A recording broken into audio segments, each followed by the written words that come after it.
ইরানের বন্দরে আমেরিকার নৌ অবরোধের ঘোষণা, তেহরানের পাল্টা হুমকি।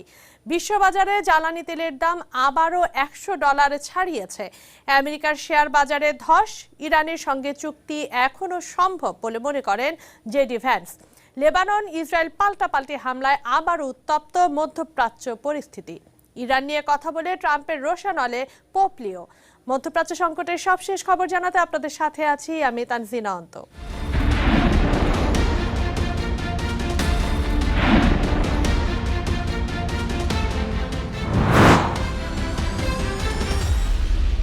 ইরানে আবারও সামরিক অভিযানের কথা ভাবছেন আমেরিকার প্রেসিডেন্ট ডোনাল্ড ট্রাম্প।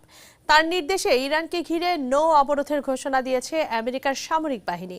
সোমবার সকাল থেকে এই অবরোধ কার্যকর হবে বলে জানিয়েছে সেন্টকম। এদিকে কোনো হুমকির কাছে মাথা নত করব না বলে পাল্টা হুমকি দিয়েছে তেহরান। ইরান এবং আমেরিকার বৈঠক ভেস্তে যাবার পর আবারও সামরিক অভিযানের আভাস দিলেন আমেরিকার প্রেসিডেন্ট ডোনাল্ড ট্রাম্প। তবে সেটি হতে পারে সীমিত পরিসরে। ওয়াল স্ট্রিট জার্নালের প্রতিবেদন বলছে, আলোচনা ভেস্তে যাওয়ার কয়েক ঘন্টার মধ্যে ট্রাম্প এবং তার উপদেষ্টারা নতুন পদক্ষেপ বিবেচনা করেছেন। এর মধ্যে হরমুজ প্রণালীতে অবরোধের পাশাপাশি সীমিত সামরিক হামলারও বিকল্প হিসেবে দেখা হচ্ছে। এদিকে ট্রাম্পের নির্দেশে সোমবার থেকেই ইরানকে ঘিরে নৌ অবরোধের ঘোষণা দিয়েছে আমেরিকার সামরিক বাহিনী। জানা গেছে, ওই অবরোধ সব দেশের জাহাজের ক্ষেত্রেই সমানভাবে প্রযোজ্য হবে। এতে ইরানের সব বন্দর এবং উপকূলীয় এলাকায় যাতায়াতকারী জাহাজ অন্তর্ভুক্ত থাকবে। তবে ইরান বাদে অন্য দেশের বন্দরে যাতায়াত করলে বাধা দেবে না আমেরিকা। এদিকে ট্রাম্পের হুমকির জবাব দিয়েছেন ইরানের পার্লামেন্ট স্পিকার এবং ওয়াশিংটনের সাথে শান্তি আলোচনার প্রধান আলোচক মোহাম্মদ বাঘের গালিবাফ। তিনি বলেছেন, তেহরান কোনো হুমকির কাছে মাথা নত করবে না। সেই সাথে ট্রাম্পকে কটাক্ষ করে আমেরিকার পেট্রোল পাম্পের চিত্র প্রকাশ করেন, উপহাস করেন তেলের দাম নিয়েও। এদিকে ট্রাম্পের হরমুজ অবরোধের পাল্টা হুঁশিয়ারি দিয়েছেন দেশটির সামরিক বাহিনী আইআরজিসি। জানিয়ে দিয়েছে, কোনো সামরিক জাহাজ হরমুজ প্রণালী দিয়ে এগোনোর চেষ্টা করলে তা যুদ্ধবিরতির লঙ্ঘন হিসেবে শামিল হবে। সেই সাথে তারা ইরানের হামলারও শিকার হবে। Masud Rana, one international desk. Hormuz প্রণালীতে আমেরিকার নৌ অবরোধের ঘোষণা একটি বড় এবং অনির্দিষ্টকালের সামরিক অভিযান হতে পারে বলে সতর্ক করেছেন বিশেষজ্ঞরা। তাদের মতে, এই পদক্ষেপ তেহরানকে নতুন করে পাল্টা হামলায় উস্কানি দিতে পারে এবং আমেরিকার সাথে ভঙ্গুর যুদ্ধবিরতির ওপর চাপ তৈরি করতে পারে। ইসলামাবাদে অনুষ্ঠিত শান্তি আলোচনা কোনো সমঝোতা ছাড়াই শেষ হওয়ার পর আবারও হরমুজ প্রণালীকে হাতিয়ার বানিয়েছে আমেরিকা। ইরান যুদ্ধের কারণে বিশ্ববাজারে তেলের দাম প্রায় 50% বেড়েছে। এ কারণে ইরানকে চাপে ফেলে হরমুজ প্রণালী আবারও খুলে দিতে বাধ্য করার কৌশল নিয়েছেন আমেরিকার প্রেসিডেন্ট ডোনাল্ড ট্রাম্প। এই কৌশল সফল হলে বিশ্ববাজারে তেলের দাম কমে আসতে পারে। তবে বিশেষজ্ঞরা সতর্ক করেছেন যে নৌ অবরোধ আসলে ইরানের বিরুদ্ধে যুদ্ধ ঘোষণার শামিল। এই পদক্ষেপ বাস্তবায়ন করা অত্যন্ত কঠিন এবং দীর্ঘমেয়াদে এটি প্রায় অসম্ভব বলে মনে করেন পেন্টাগনের সাবেক ঊর্ধ্বতন কর্মকর্তা ডানা স্ট্রোল। রয়টার্সকে তিনি জানান, ট্রাম্প ইরান ইস্যুর একটি দ্রুত সমাধান চান, কিন্তু আমেরিকার এককভাবে এই পদক্ষেপ বাস্তবায়ন করা কঠিন। চায়না ও ভারতের মতো দেশগুলো অথবা সাউথ কোরিয়ার মতো ওয়াশিংটনের মিত্র দেশগুলোর তেলবাহী জাহাজের ক্ষেত্রে কি পদক্ষেপ নেওয়া হবে তা নিয়ে প্রশ্ন উঠছে। এর কার্যকারিতা নিয়ে প্রশ্ন তুলেছেন আমেরিকার আইন প্রণেতারাও। সিনেট ইন্টেলিজেন্স কমিটির শীর্ষ Democrat senator mark Warner CBS নিউজের ফেস দ্য নেশন অনুষ্ঠানে বলেন, ইরান যদি পাল্টা পদক্ষেপ হিসেবে হরমুজে মাইন বসাতে থাকে, তবে তেলের দাম কমবে কিভাবে? আমেরিকার সাবেক নৌবাহিনী প্রধান অবসরপ্রাপ্ত অ্যাডমিরাল গ্যারি রাফেট সতর্ক করে বলেছেন, ওয়াশিংটন হরমুজ প্রণালীতে অবরোধ কার্যকর করলে উপসাগরে অবস্থানরত জাহাজগুলোতে হামলা চালাতে পারে ইরান। আমেরিকার ঘাঁটি থাকা উপসাগরীয় দেশগুলোকেও হামলার লক্ষ্যবস্তু করতে পারে তেহরান। আমেরিকার হামলায় ইরানের সামরিক শক্তি দুর্বল হলেও বিশ্লেষকরা বলছেন তেহরানের বর্তমান নেতৃত্ব আরও বেশি কট্টরপন্থী। ইরানের ইসলামিক রেভলিউশনারি গার্ড কর্পস এরই মধ্যে জানিয়েছে হরমুজ প্রণালীতে কোনো সামরিক জাহাজ প্রবেশ করলে একে যুদ্ধবিরতি লঙ্ঘন হিসেবে গণ্য করা হবে এবং কঠোরভাবে তা মোকাবেলা করা হবে। এই সংকটের স্থায়ী সমাধান শেষ পর্যন্ত শুধু কূটনীতির মাধ্যমেই সম্ভব বলে মনে করেন বিশ্লেষকরা। সামিয়া জান্নাহ, ওয়ান ইন্টারন্যাশনাল ডেস্ক। ইরানের সাথে চুক্তি হওয়া এখনও সম্ভব বলে মনে করছেন আমেরিকার ভাইস প্রেসিডেন্ট জেডি ভ্যান্স। নাম প্রকাশ না করার শর্তে এই তথ্য জানিয়েছেন আমেরিকার এক কর্মকর্তা। দীর্ঘ আলোচনা সত্ত্বেও বেশ কিছু গুরুত্বপূর্ণ বিষয়ে দুই পক্ষ কোনো সমঝোতায় পৌঁছাতে পারেনি। ওই মার্কিন কর্মকর্তা বলেন, অমীমাংসিত বিষয়গুলোর মধ্যে রয়েছে ইরানের ইউরেনিয়াম সমৃদ্ধকরণ বন্ধ করা, আঞ্চলিক মিত্রদের নিয়ে একটি বৃহত্তর শান্তি কাঠামো তৈরি এবং কোনো ধরনের টোল বা শুল্ক ছাড়াই হরমুজ প্রণালী পুনরায় খুলে দেওয়ার স্থায়ী সমাধান। এদিকে প্রেসিডেন্ট ট্রাম্প জানিয়েছেন আমেরিকার নৌবাহিনী ইরানকে টোল দেওয়া জাহাজগুলো আটক করবে। সোমবার থেকে ইরানের বন্দরগুলোতে আমেরিকার সেনারা অবরোধ শুরু করবে, তবে অন্যান্য দেশে যাতায়াতকারী জাহাজ চলাচলে বাধা দেবে না। প্রেসিডেন্ট ট্রাম্পের হরমুজ প্রণালীর অবরোধের হুমকির প্রতিক্রিয়ায় সব পক্ষকে শান্ত ও সংযত থাকার আহ্বান জানিয়েছে চায়না। সোমবার বেইজিংয়ে নিয়মিত সংবাদ সম্মেলনে এই আহ্বান জানান দেশটির পররাষ্ট্র মন্ত্রণালয়ের মুখপাত্র গুও জিয়াকুন। 霍尔木兹海峡是重要的国际货物和能源贸易通道。 হরমুজ প্রণালীর পণ্য ও জ্বালানি বাণিজ্যের একটি গুরুত্বপূর্ণ আন্তর্জাতিক পথ। এই অঞ্চলের নিরাপত্তা ও স্থিতিশীলতা রক্ষা এবং অবাধ নৌ চলাচল নিশ্চিত করা আন্তর্জাতিক সম্প্রদায়ের সাধারণ স্বার্থের অন্তর্ভুক্ত। এই জলপথে চলাচল বিঘ্ন ঘটার মূল কারণ হল ইরান যুদ্ধ। এখন সামনের দিকে এগিয়ে যাওয়ার একমাত্র পথ হল যত দ্রুত সম্ভব যুদ্ধবিরতি কার্যকর করা এবং যুদ্ধের অবসান ঘটানো। সব পক্ষকেই শান্ত থাকতে হবে এবং সর্বোচ্চ সংযম দেখাতে হবে। চায়না এই সংকটে একটি ইতিবাচক ও গঠনমূলক ভূমিকা পালন করতে যেতে ইচ্ছুক। আমেরিকা ও ইরানের শান্তি আলোচনা ব্যর্থ হওয়া এবং ইরানের বন্দরে আমেরিকার অবরোধের ঘোষণার পর বিশ্ববাজারে জ্বালানি তেলের দাম আবারও $100 ছাড়িয়েছে। শেয়ার বাজারের পাশাপাশি বড় দরপতন হয়েছে স্বর্ণের বাজারেও।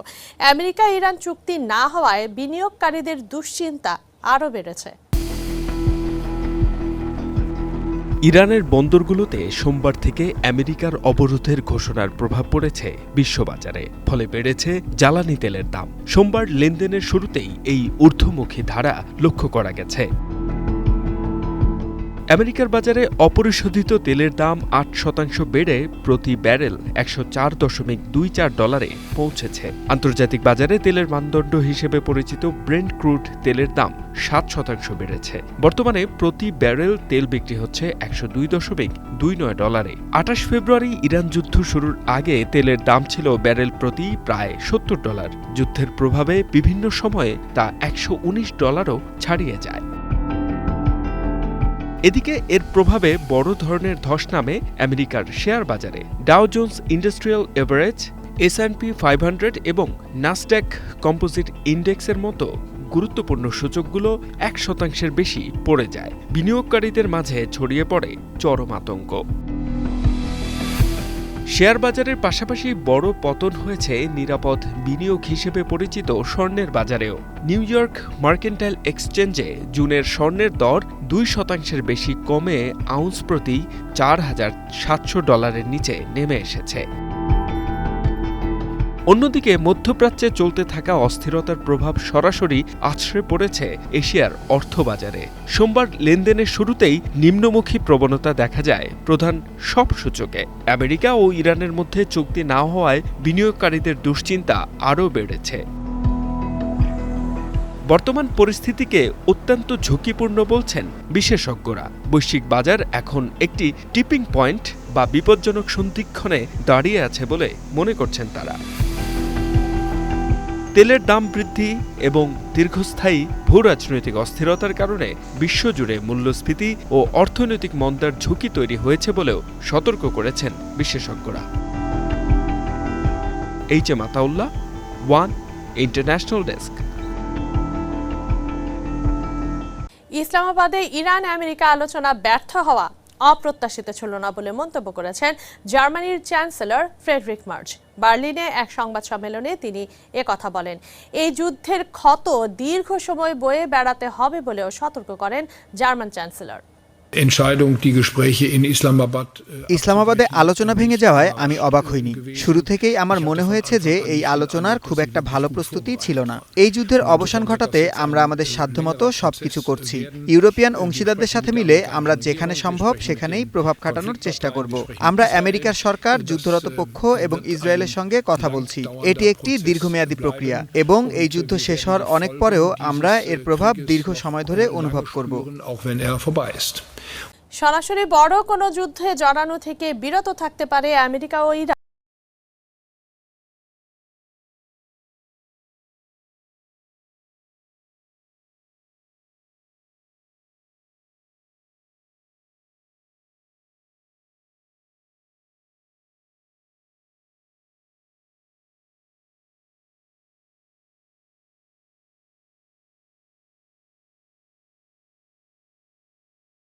আলোচনা ব্যর্থ হওয়ার পরপরই সামাজিক মাধ্যম ট্রুথ সোশ্যালে কঠোর বার্তা দিয়েছেন প্রেসিডেন্ট ডোনাল্ড ট্রাম্প।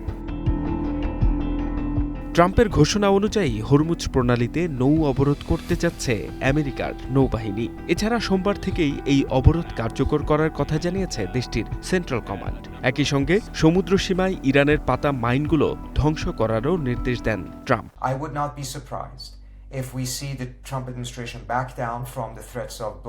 ট্রাম্প যদি এই অবরোধ কার্যকর করেন তবে তা শুধু ইরানের অর্থনৈতিক ক্ষতি করবে না, বরং চায়না বা ভারতের মতো এশিয়ার দেশগুলো যেসব তেল এরই মধ্যে কিনে ফেলেছে সেই জাহাজগুলো বাধার মুখে পড়বে। এটি আমেরিকাকে সরাসরি চায়না এবং ভারতের সাথে সংঘাতের মুখে দাঁড় করিয়ে দেবে।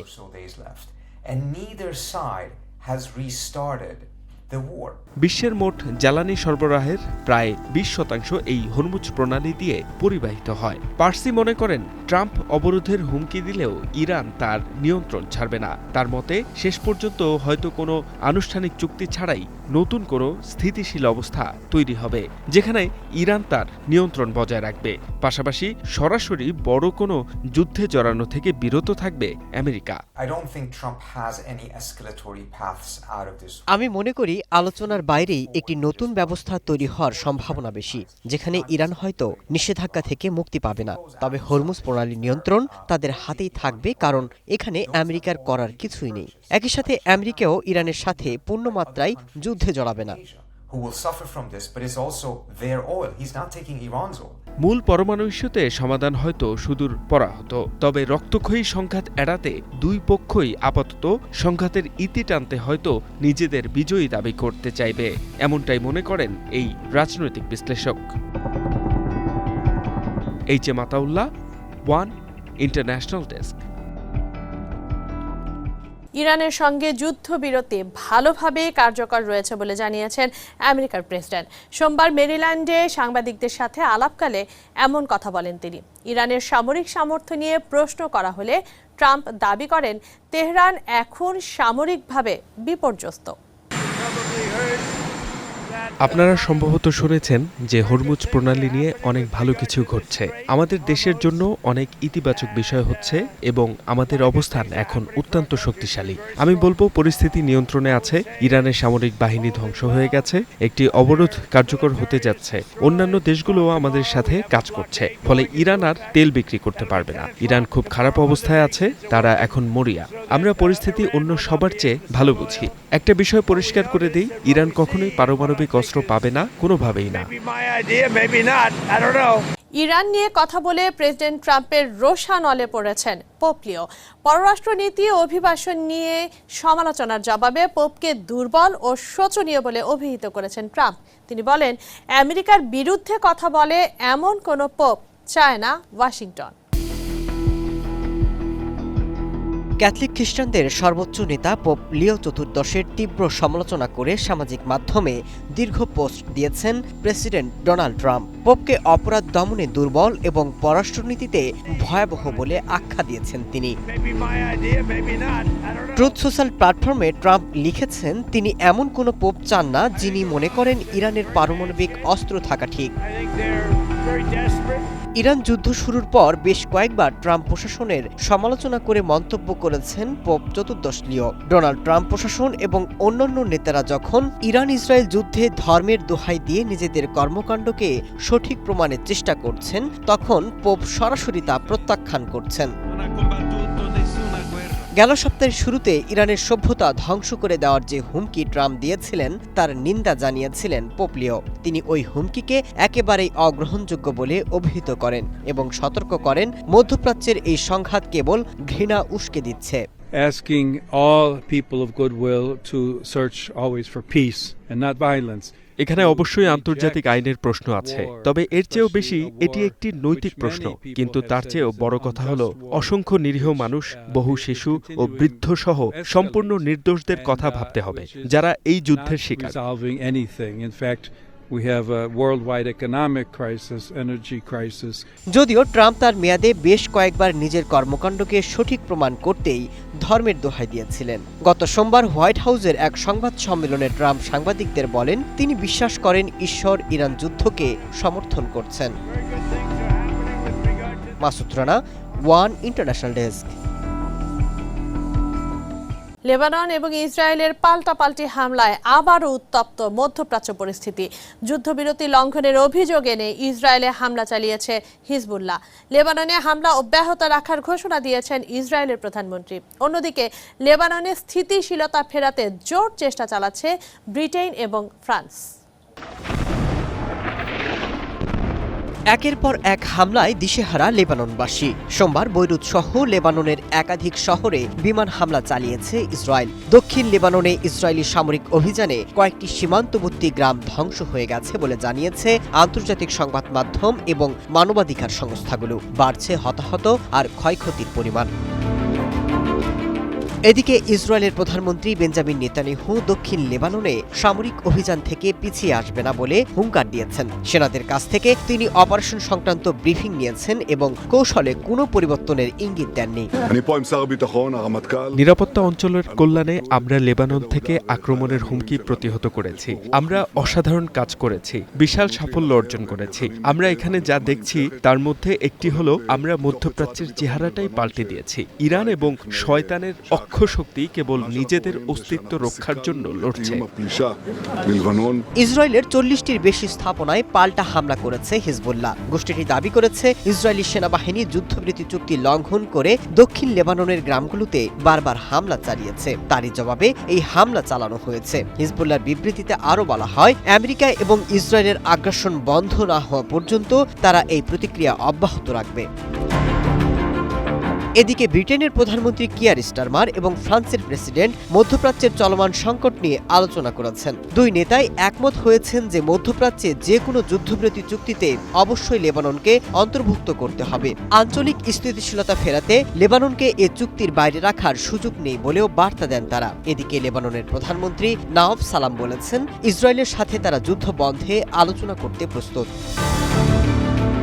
Masud Rana, one international desk. Lebanon সরকার এবং ইসরায়েলের মধ্যে সরাসরি আলোচনার তোড়জোড় শুরু হলেও ঘরে ফেরা নিয়ে বাস্তুচ্যুত মানুষের সংখ্যা কাটছে না। মঙ্গলবার আমেরিকায় দুই দেশের কর্মকর্তাদের বৈঠকে বসার কথা রয়েছে, তবে যুদ্ধের ভয়াবহতা আর দফায় দফায় ব্যর্থ হওয়া আলোচনার কারণে নতুন এই উদ্যোগ নিয়ে সংশয় জানিয়েছেন আশ্রয় শিবিরে থাকা লেবাননের নাগরিকরা। দক্ষিণ লেবাননের টায়ার শহরের একটি স্কুল, এখন আর এখানে ক্লাস হয় না। শ্রেণীকক্ষগুলো শত শত বাস্তুচ্যুত মানুষের আশ্রয়স্থল। গাদাগাদি করে থাকা এসব মানুষের দিন কাটছে খাবার আর পানির সংকটে। মঙ্গলবার ওয়াশিংটনে শুরু হতে যাওয়া লেবানন ইসরায়েল শান্তি আলোচনা নিয়ে তাদের মধ্যে আশার চেয়ে সংশয়ই বেশি। আলোচনার কথা আমরা প্রতিদিন শুনি, কিন্তু আমাদের উপর হামলা তো থামছে না। আমরা চাই এসব দ্রুত শেষ হোক। আমরা শুধু নিজেদের ভিটে মাটিতে ফিরতে চাই। টায়ারের মতো রাজধানী বৈরুতের চিত্রও একই। দক্ষিণ লেবাননের বিভিন্ন গ্রাম থেকে পালিয়ে আসা মানুষগুলো এখানে আশ্রয় নিয়েছে। স্বেচ্ছাসেবীদের দেয়া সামান্য সাহায্য আর ত্রাণের উপর নির্ভর করেই চলছে তাদের জীবন। শুধু মাথা গোজার ঠাঁই নয়, ঔষধ এবং নিত্য প্রয়োজনীয় উপকরণেরও রয়েছে ব্যাপক ঘাটতি। يعني ما عم بيقصروا ত্রাণ যা পাচ্ছি তা দিয়ে একবেলা চলে তো অন্য বেলা চলে না। রান্নার সরঞ্জাম নেই, শিশুদের জন্য প্রয়োজনীয় খাবার নেই। আলোচনার চেয়ে আমাদের কাছে এখন বেশি জরুরি নিরাপদ আশ্রয়। الاحتياجات تياب منا تياب দেশটির স্বাস্থ্য খাতকে সহায়তায় কাতার থেকে 100 টন চিকিৎসা সরঞ্জাম পৌঁছালেও প্রয়োজনের তুলনায় তা সামান্য। লেবাননের স্বাস্থ্য মন্ত্রণালয়ের তথ্য অনুযায়ী শনিবারের হামলায় আরও 90 জন নিহত হওয়ার পর মোট প্রাণহানি 2000 ছাড়িয়েছে, যার মধ্যে 165 জন শিশু। এই আলোচনা সফল হওয়ার সম্ভাবনা মাত্র 10%। এর আগেও লেবাননকে যুদ্ধবিরতির অন্তর্ভুক্ত করার কথা বলে শেষ মুহূর্তে বাদ দেওয়া হয়েছে। আমাদের চোখের সামনে ধ্বংসযজ্ঞ চলছে। আমরা শুধু চাই আমাদের প্রাণ রক্ষা পাক। জাতিসংঘের পরিসংখ্যান অনুযায়ী চলমান সংঘাতে লেবাননে এখন পর্যন্ত 11 লাখের বেশি মানুষ বাস্তুচ্যুত হয়েছেন। একদিকে কূটনৈতিক তৎপরতা, অন্যদিকে মাঠ পর্যায়ে ক্রমাগত হামলা। এই দুয়ের মাঝে পড়ে সাধারণ মানুষের স্বাভাবিক জীবনে ফেরার অপেক্ষা আরও দীর্ঘ হচ্ছে। সুলাইমান সবুজ, ওয়ান ইন্টারন্যাশনাল ডেস্ক। ইরান যুদ্ধের উত্তাপে বিশ্বজুড়ে বাড়ছে জীবনযাত্রার ব্যয়। এর সরাসরি প্রভাব পড়েছে প্রতিবেশী দেশ ভারতেও। বেতন বৃদ্ধি আর উন্নত সুযোগ সুবিধার দাবিতে উত্তরপ্রদেশের নয়ডার শিল্পাঞ্চল রণক্ষেত্রে পরিণত হয়েছে। পুলিশের সাথে শ্রমিকদের দফায় দফায় সংঘর্ষে পুড়িয়ে দেওয়া হয়েছে গাড়ি, ভাঙচুর করা হয়েছে বহু ভবন। ইরান ইসরায়েল যুদ্ধের সরাসরি প্রভাব পড়তে শুরু করেছে ভারতের শ্রমবাজারে। মধ্যপ্রাচ্যের অস্থিরতার কারণে বিশ্বব্যাপী জ্বালানি সরবরাহ বিঘ্নিত হওয়ায় বাড়ছে জীবনযাত্রার ব্যয়। বাড়তি এই খরচ সামলাতে ব্যর্থ হয়ে ন্যূনতম মজুরি বৃদ্ধির দাবিতে রাজপথে নেমেছে নয়ডার হাজার হাজার কারখানা শ্রমিক। মাসিক বেতন 20,000 রুপি করার দাবিতে 4 দিন ধরে চলা আন্দোলন সকালে সহিংসতায় রূপ নেয়। পরিস্থিতি নিয়ন্ত্রণে আনতে পুলিশ টিয়ার শেল এবং লাঠিচার্জ করলে পুরো শিল্পাঞ্চল রণক্ষেত্রে পরিণত হয়। শ্রমিকদের দাবি, বর্তমান বাজারে এই সামান্য বেতনে বেঁচে থাকা তাদের জন্য অসম্ভব হয়ে পড়েছে। আমাদের বেতন অন্তত 20,000 রুপি করা উচিত। আমাদের অন্তত এইটুকু পাওয়া উচিত, তবেই আমরা নিজেদের টিকিয়ে রাখতে পারবো। তা না হলে এই প্রতিবাদ চলতেই থাকবে। বিক্ষুব্ধ শ্রমিকরা বেশ কিছু গাড়ি উল্টে দিয়ে সেগুলোতে আগুন লাগিয়ে দেন। তাদের অভিযোগ, সুপ্রিম কোর্টের নির্দেশ মেনে পাশের হরিয়ানার গুরুগ্রামে মজুরি বাড়ানো হলেও নয়ডায় তা করা হচ্ছে না। হরিয়ানায় বেতন 35% বাড়ানো হয়েছে, তবে আমরা কেন বঞ্চিত? আমাদের শান্তিপূর্ণ মিছিলে পুলিশ হামলা চালানোয় আমরা পাল্টা প্রতিরোধ গড়ে তুলেছি। উদ্ভূত পরিস্থিতিতে উত্তরপ্রদেশ সরকার শ্রমিকদের শান্ত হওয়ার এবং আলোচনার মাধ্যমে সংকট সমাধানের আহ্বান জানিয়েছেন। আমি আন্দোলনকারীদের বলবো, আপনারা কোনো প্ররোচনায় পা দেবেন না। সরকার আপনাদের দাবি নিয়ে আলোচনার জন্য প্রস্তুত। যে কোনো সমস্যার সমাধান আলোচনার মাধ্যমেই সম্ভব। সহিংসতা বন্ধে পুরো এলাকায় বাড়তি পুলিশ মোতায়েন করা হয়েছে। তবে ন্যূনতম মজুরি বৃদ্ধি নিয়ে সরকার বা মালিক পক্ষের সুনির্দিষ্ট কোনো ঘোষণা না আসা পর্যন্ত আন্দোলন চালিয়ে যাওয়ার ঘোষণা দিয়েছে শ্রমিকরা। সুলাইমান সবুজ, ওয়ান ইন্টারন্যাশনাল ডেস্ক। আজ এ পর্যন্তই। আগামীকাল একই সময়ে আবারও হাজির হব মধ্যপ্রাচ্য সংকটের সব শেষ খবর নিয়ে। আন্তর্জাতিক অঙ্গনের হালনাগাদ খবর জানতে সাবস্ক্রাইব করুন চ্যানেল ওয়ানের ইউটিউব চ্যানেল, ফলো করুন আমাদের ফেসবুক পেজ।